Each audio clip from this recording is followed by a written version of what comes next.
estoy grabando desde acá. Y perfecto. Bueno, a ver, primero que me gustaría preguntarte un poco sobre tu novela es esta cuestión de que es un recorrido por la vida y como que las vidas, ¿no? De los personajes y del mismo narrador. En ese sentido, me gustaría preguntarte un poco sobre, para ti, cómo fue construir y estructurar la narrativa desde el punto de vista, digamos, de contar una historia de un narrador, contar la historia de los personajes que están cruzando en la vida de este personaje y a la vez articular una especie de análisis del mismo trabajo literario, ¿no? Que has llevado a lo largo del tiempo. Bueno, la historia o el conjunto, digamos, el enjambre de historias se relacionan con gente que fue joven en los años 60, finales de los años 60, luego 70 y 80, y que coincide naturalmente con la época en la que yo también fui joven. Es de algún modo una historia de cierta juventud de mi generación. Esto significa que las historias en sí, los orígenes de las historias, los orígenes de los personajes, me venían viviendo conmigo pues desde hace como 40 años o un poco más. Entonces me tardé un poco en emprender la narración. Y la razón por la que me tardé es porque aunque estas historias me daban vuelta, no me llegaba, no encontraba yo el cómo, quién las va a contar y cómo las iba a contar. Y si yo no encuentro eso, que para mí se parece mucho a lo que los poetas dicen que es la inspiración, encontrar la forma, no la historia, porque la historia todos tenemos muchas historias. La vida está llena de historias. No hay ser humano que no tenga historias que contar. Lo que sí falta son maneras interesantes, maneras perdurables, maneras atractivas de contarlas. Y bueno, yo no la tenía conmigo hasta que de pronto se me ocurrió que lo que debía hacer es, primero, no contar esas historias como en la novela de formación tradicional, desde un punto de vista más o menos neutro de un narrador omnisciente, o desde la propia juventud que se está narrando, sino contarlas desde la vejez, contrastar las ilusiones, la confianza en sí mismo, el tomarse en serio que tiene la juventud, con la desilusión, la desfachatez, la ironía, el escepticismo de un viejo. Eso fue lo primero que pensé que haría un buen contraste para narrar. Y luego me pareció interesante que este viejo fuera parte de la historia, que no la contara como un entomólogo analizando una serie de insectos que se portaron, sino diciendo, bueno, yo también fui parte de esto y esto me forma a mí. Y entonces, al ser el narrador parte de la historia, automáticamente contraje una serie, me impuse una serie de límites, puesto que ya el narrador no puede saber qué pensaban, qué sentían, qué soñaban los personajes. El narrador solo puede saber lo que vivió con ellos o lo que ellos le cuentan. Y como todos sabemos de toda la gente que conocemos, dicho sea de paso, pues bueno, el narrador tiene ese estricto límite, que es el de la presencia personal o bien de oídas o bien la interpósita persona que le tiene que contar. Y esto además me dio la idea de que el narrador fuera un narrador. El narrador podía haber sido cualquier cosa. Y entre los personajes hay músicos, hay otro que es comerciante. No todos son literatos, pero yo elegía un literato, bueno, primero porque naturalmente me viene por experiencia, pero sobre todo porque eso me permitía que el narrador narrara frente, por decirlo así, ante los ojos del lector. El narrador dice desde el principio que está escribiendo un libro.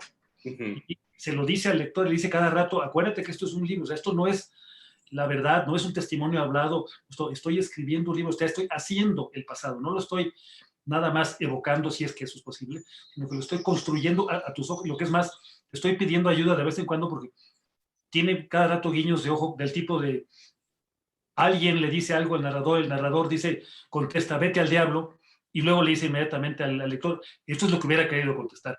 Pero la verdad es que no lo contesté, lo dejo en la novela porque es mi novela, finalmente, y yo hago lo que quiera. Entonces, el narrador le está mostrando al lector que narrar el pasado, o sea, recapturar el pasado, es ya modificarlo, es necesariamente intervenir en él y imprimirle un punto de vista que no es absoluto, por supuesto. El narrador también dice, si otros de los personajes contaron esta historia, seguramente la contarían distinto. Claro que ellos no la están contando, la cuento yo. Y entonces él sigue adelante con lo suyo. Entonces, bueno, es un narrador muy juguetón con la idea misma de narrar y que incluye en el juego al lector. No, todas esas características del narrador que me llegaron más o menos de sopetón, de golpe, se tardaron como 40 años en llegarme, como te dije, y luego ya fueron 3 años de estar atornillarse al asiento y escribir la novela. Podría decir que me tardé 43 años en escribirla, pero sí, digamos, de tiempo efectivo de redacción fueron 3 años, pero de maduración de la idea, pues sí, fue toda la vida, ¿no? Por supuesto. Algo que me llama la atención es precisamente ese proceso, porque creo que también, a final de cuentas, fue como toda la experiencia que has ganado como escritor, la que al final de cuentas te dio las herramientas necesarias para abordar estos materiales, ¿no? Porque al final de cuentas creo que también un autor tiene que sentir sus materiales, tiene que palparlos y dejarlos macerar un poco. En este sentido, para ti, fueron las técnicas narrativas, pero también la memoria, ¿no? Y creo que la memoria es algo que permea en tu obra en general, pero en este libro, el estarlo recordando, también nos remite a la frase que dicen que toda memoria, que todo recuerdo es ya una ficcionalización de la vida, ¿no? Algo que sucedió y que nosotros, como tú mencionas, estamos construyendo conforme lo estamos narrando, ¿no? Pero a ti también, ¿cómo es esa necesidad, digamos, de tener a la memoria aquí, pero a la vez utilizarla como una materia prima para crear tu trabajo? Es que, bueno, si ves, la esencia misma de la narrativa en su sentido más tradicional, original, es recuperar el pasado. La fórmula canónica que se usa para describir qué es la narrativa es érase una vez, ¿no? Había una vez una muchachita que se vestía de rojo y llegó un lobo. Bueno, todas las historias, modernas o no modernas, acaban teniendo esta forma de érase una vez y de reconstruir el pasado, de modo que todas las historias, el ejercicio mismo de la narrativa es un ejercicio de algún modo de la memoria, y como bien dices, la memoria es inventiva, la memoria ficcionaliza, la memoria es fabuladora. El pasado no es un grupo de acontecimientos intactos, inamovibles, que están ahí esperándonos en una caja y nosotros llegamos y metemos la mano en la caja y sacamos unos cuantos y luego los regresamos idénticos a como estaban. Así no funciona.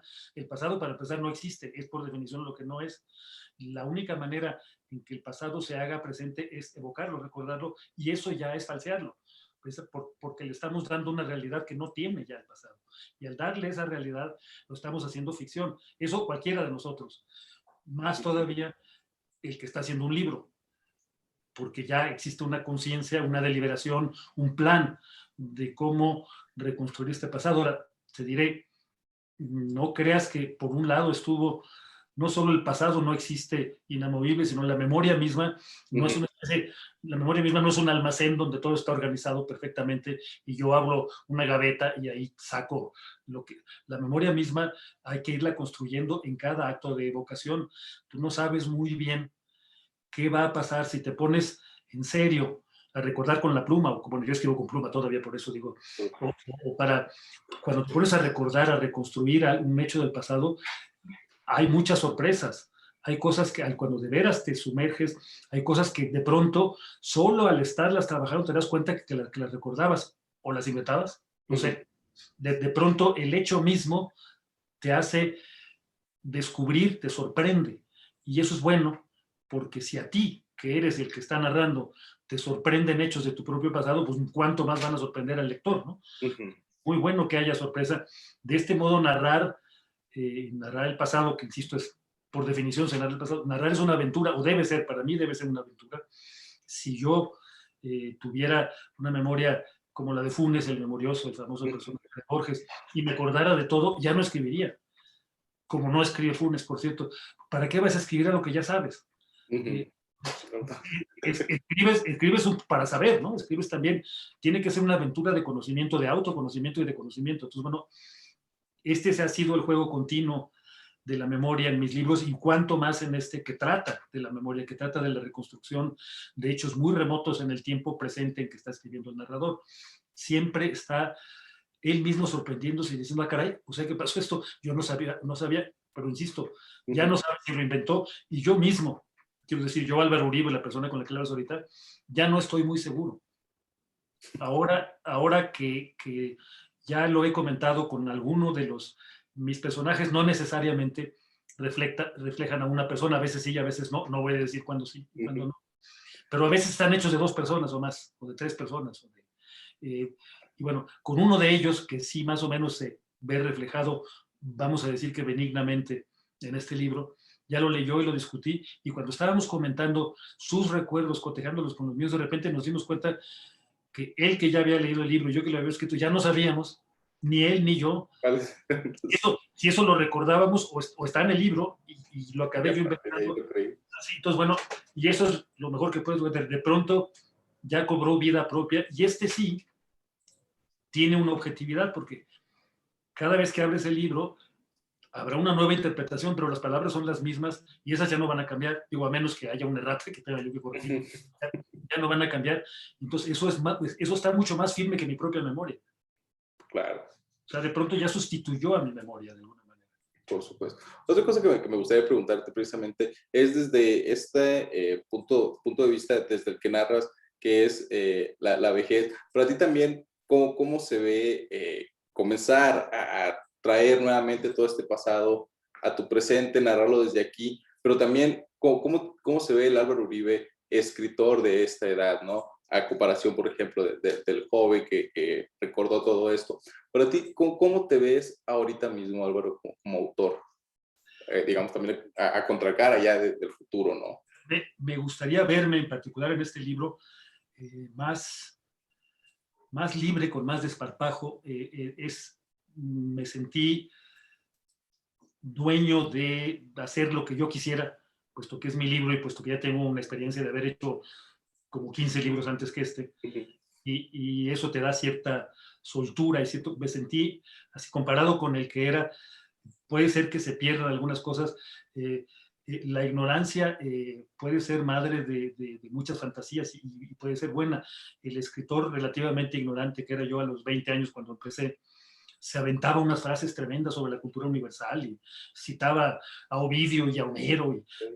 No, bueno, ahora para que yo me atreva a citar a Ovidio, tengo que leerme 7 volúmenes de algo para ver si no. Entonces, bueno, en ese sentido, algo habré perdido, pero lo he ganado en mañas literarias, en desparpajo, en libertad, que siento, finalmente es mi libro, yo sé cómo se hacen y lo puedo hacer exactamente como yo quiera, siempre y cuando, por supuesto, quede bien al final. Entonces, en ese sentido me siento, bueno, como un escritor que estuvo cerca, porque yo también soy de los que no, yo no de ningún modo voy a decir que estoy así, pero en este libro estuve más cerca de lograr lo que quería que en otros, eso sí te lo puedo decir. Me sentí más como que estuve, ya mero, ahora sí, ahí voy bien. Lástima que esto no sirva de nada para el próximo, ¿verdad? Pero en ahí estuvo. En este sí. Claro. Me interesa también otra cosa del libro, de la estructura, que si bien es una novela, creo que en el capítulo en el que lo abras también se puede leer como un cuento, ¿no? Y al momento de estarlos leyendo, precisamente también con todos estos artefactos literarios que cuentan. Por ejemplo, muchas veces me recordó a Nostalgia de Mircea Cartarescu, ¿no? En el sentido de que también es una recuperación de la memoria, en el que los capítulos de la novela están divididos por cosas que pueden parecerse cuentos, y tú en algunas ocasiones también te has definido como un cuentista, ¿no? Que a veces abarca la novela. Para ti también, ¿cómo se sintió crear este universo que también que puede tomarse como eventos separados, ¿no? Pero que cuando lo lees completamente te da todo el panorama del personaje que está narrando, por ejemplo? Sí, bueno, esta es ya mi maña, ya no sé si sea mi maña, sino mi condena, a lo mejor. Efectivamente, yo empecé como cuentista y cuando logré hacer una primera novela, que ya fue muy cerca de los 40 años, o sea, no fui un novelista precoz para nada. Esa primera novela está hecha de cuentos, literalmente de cuentos, incluso algunos se publicó y se incluyó una antología como cuento. Yo no le dije al antologista que formaba parte de una novela para que me ayudara. Y de ahí en adelante no hay novela mía, por más hilada que parezca, que no esté hecha de fragmentos, lo cual me permite pulir los fragmentos como un cuento, o he usado el símil del mosaiquero, ¿no? Es como un mosaico, y cada fragmento es como una tesela, uno de estos cuadraditos de los que están, fragmentos de piedra de los que están hechos los mosaicos. Bueno, así, por lo visto esto ya condena, insisto, así lo hice en este, pero insisto, con más libertad. Efectivamente, la novela empieza con algo que si lo lees independientemente es perfectamente un cuento y podría funcionar en cualquier volumen de cuentos, pero no solo empieza con eso, sino si recuerdas, la novela tiene 5 capítulos propiamente dichos y una postdata. Sí. Bueno, en la postdata hay un cuento que se dice cuento, porque el primero no me molesto en decir si es cuento o no. Al final hay uno que es cuento, y que se discute como tal, se discute como cuento.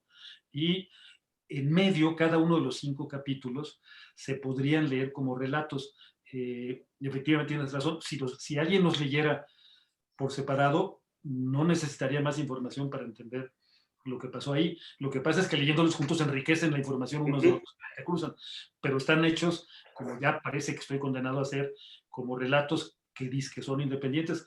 Y para complicarla más, cada uno de esos relatos, yo pongo hasta numeritos, está hecho de otros fragmentos que, si bien no son cuentos, sí son fragmentos que tienen su propio peso y su propio, que también se pueden leer y dejarlos ahí en la memoria como, bueno, que aquí hay un atisbo de algo, ¿no? Pues, supongo que así ya no me queda otra, ¿verdad? Pues ahora sí que yo trabajo por pedacería, pues.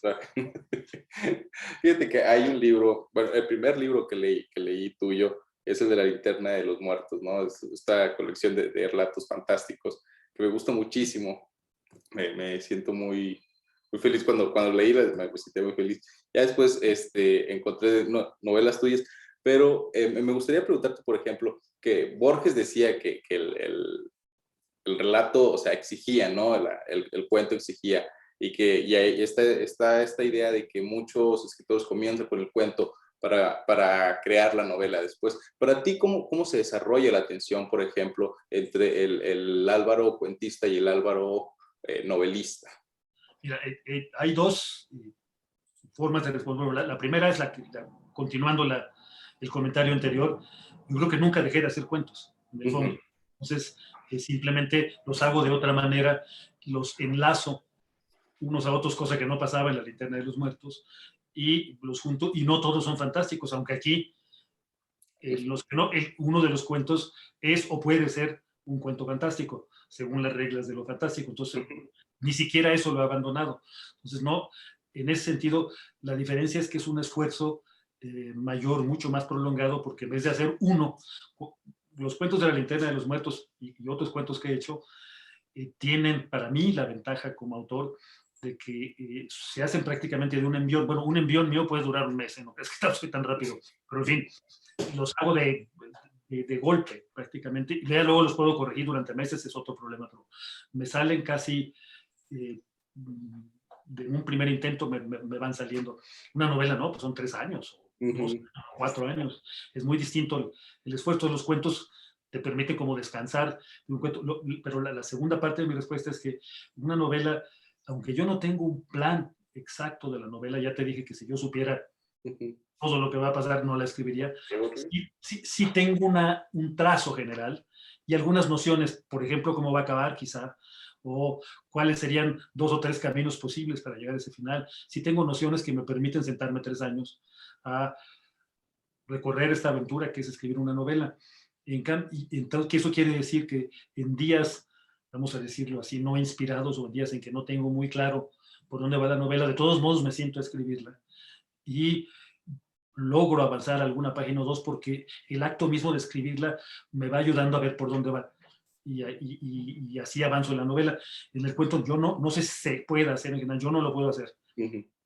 Si no tengo el núcleo narrativo completo del cuento, no puedo decirte, mira, mañana voy a seguir escribir un cuento, no sabría cómo.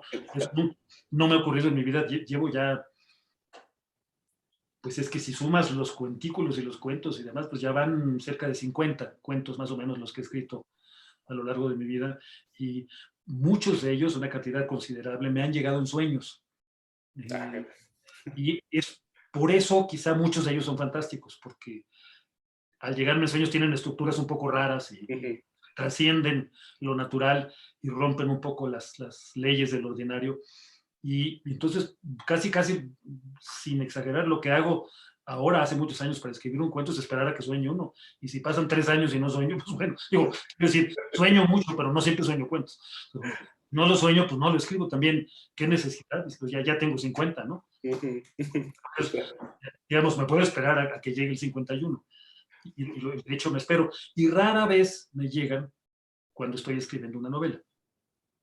Quizá porque estoy muy concentrado en los temas y personajes de la novela, aunque esta novela desmiente lo que te estoy diciendo, sí me llegó, ¿eh? Realmente sí me visitó un cuento fantástico en medio y bueno, quedó incluido en la novela. ¿Quién le manda a aparecerse a destiempo, no? Es su culpa. Si yo no hice nada, ahora sí. Me gustaría, por ejemplo, preguntar también, si tuvieras la oportunidad de hablar con tu yo joven, ¿le dirías algo o sencillamente pasarías viéndolo de largo, ¿no? Por ejemplo, ¿te gustaría entablar una plática con tu pasado, con tu yo pasado, o realmente eres alguien que preferiría, o de los que prefieren nada más decir, ok, ya pasó, ya está? Es, uno siempre termina remitiéndose a Borges. Borges tiene uno tiene dos cuentos de esos. Borges, un Borges relativamente joven, cincuentón, escribió un cuento de que él se encontraba a sí mismo viejo, y un Borges viejo escribió un cuento de que él se encontraba a sí mismo joven. Y los dos, lo curioso es que sí hablan, naturalmente, y los dos discuten sobre todo, mucho más que de sus vidas, discuten de cómo se hacen los cuentos tiene una discusión. Bueno, a mí todo eso, con toda mi admiración por Borges, pues se me haría muy rarísimo que si yo me encuentro conmigo me voy a poner a discutir, oye, la narrativa, creo que tendría asuntos un poco más urgentes, más vitales y más íntimos que discutir, y precisamente por eso no lo haría, ¿eh? Te respondo a bote pronto, creo que no. Creo que me gustaría ver, pero me daría un temor infinito de que finalmente yo soy lo que ese muchacho hizo y lo que no hizo también. Claro. Hay cosas, uno se arrepiente básicamente de dos cosas, ¿no? De las que sí hiciste, pero mal, o de las que no hiciste y que podrían haber sido buenas, ¿no? Bueno, pero todas esas, también lo que no te define, y no sabemos si te define incluso más que lo que sí. Si vas haciendo la suma de tus decisiones, cada decisión es un sí, pero cada sí implica una infinidad de nos para eso. Entonces, a lo mejor los nos que son más cuantiosos acaban siendo más importantes por su volumen que los sís. Como quiera que sea, si modificas uno solo de esos, el famoso efecto mariposa, a lo mejor le hablas y le dices, oye, pues ahorita dentro de media hora vas a salir a la calle y te vas a encontrar y tal cual, no le digas nada, porque fíjate que se lo dijiste y le pasó, bueno, y no se lo dice, tú te mueves y de repente desapareces, o estás enfermo de una cosa atroz, o quién sabe en qué te conviertas tú, si te atreves a decirle a tu yo anterior. Entonces yo, nada más por ese miedo, no es que esté muy satisfecho con lo que soy, pero es que no tengo otro también. Sería rarísimo de repente que hubiera desaparecido una parte de mí por un comentario tonto que le hice a mí. Entonces, lo que yo haría, yo procuraría, pero lo malo es que sí nos parecemos bastante. Yo sí me gustaría hablar con él sin que él supiera que soy yo, puede que sí. Si yo lograra disfrazarme de algo más y simplemente hacerle preguntas, mucho más que darle consejos, hacerle preguntas de qué piensa, porque muchas veces ya no me acuerdo de qué pensaba de él. Eso sí me interesaría. Pero insisto, es tan delicado el asunto que prefiero mejor no. Mejor no tocar ahí. Mejor no le muevas. Pues eso pasa en un cuento de Bradbury, ¿no? También, Sí. de las manzanas del sol. Sí. Pisan un mosquito y de repente todo cambia. Sí, es que se cae, no es el efecto mariposa, se cae. Sí. Bueno, ya más para terminar, me gustaría saber para ti, digo, retomando esta idea que acabas de mencionar acerca de que todos nos arrepentimos de las cosas que sí hicimos y que hicimos mal, pero principalmente de las que no hicimos, ¿no? Y que, por ejemplo, en el libro está ejemplificado en este aspecto, en esas interpelaciones al lector cuando dice, pues, le quería decir que se fuera al diablo, no, pero no lo hice. Pero en el libro sí lo hace, ¿no? Para ti también, ¿cómo es esta relación que mantienes con la ficción, con la escritura de tus libros, precisamente como para rellenar estos espacios que hubieras querido, que no hubieras querido, también para borrar lo que no quieres que se sepa, y finalmente, pues para hacer que alguien haga algo o que alguien que no hizo algo lo hiciera, ¿no? Para completar, digamos, en cierta forma, las acciones de las que nos arrepentimos y de las que no. Sí, está. Bueno, en un libro, estaba recordando, tengo otro libro mío que se llama El Taller del Tiempo, que no sé si conozcas. No lo he leído. Bueno, esta es una novela, esta sí está hecha de cuentos, pues. No medio cuentos y medio relatos y más libres como este. Estos son cuentos perfectamente independientes, aunque todos los personajes se juntan y por eso es una novela. Bueno, el final de la novela, o la novela en general, está obsesionada con el hubiera sido, qué pasó, qué pasaría si tal cosa no hubiera sucedido y si en vez de esa cosa hubiera sucedido otra. No te lo cuento para que no te echate a perder cuál es el hecho. Bueno, pero por esta preocupación, uno de los personajes logra, tampoco te cuento cómo, logra o cree que logra viajar en el tiempo al día, a la hora y al momento en que tomó la peor decisión de su vida. Y lo que él quiere es cambiarla. Bueno, lo que se postula, naturalmente, él va a evitar esa decisión, a riesgo de ser distinto, no importa, la decisión es tan catastrófica para él, que prefiere que cambie todo lo que pasó después, con tal de que cambie para bien. Entonces, él regresa a decirse a sí mismo, me voy a encontrar con... Y bueno, lo que sucede es, planteo una teoría del eterno retorno a la manera de Heráclito y Nietzsche y los otros. Lo que sucede es que en el universo que me estoy imaginando, tú no puedes existir dos veces en el mismo lugar y al mismo tiempo. Tu ser en un lugar y en un tiempo es absoluto y no admite que seas dos o tres. Ese es el principio de identidad de los antiguos filósofos. No puedes tener más que una identidad, no puedes tener dos o tres.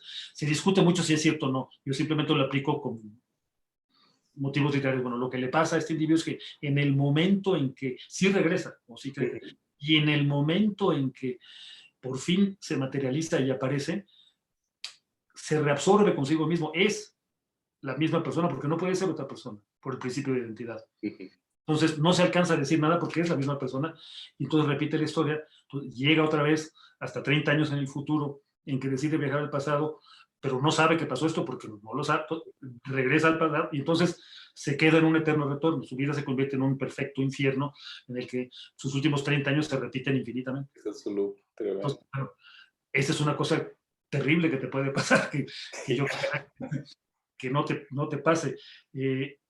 No sé si eso contesta a tu pregunta o Sí, no, o sea, me fui por las ramas.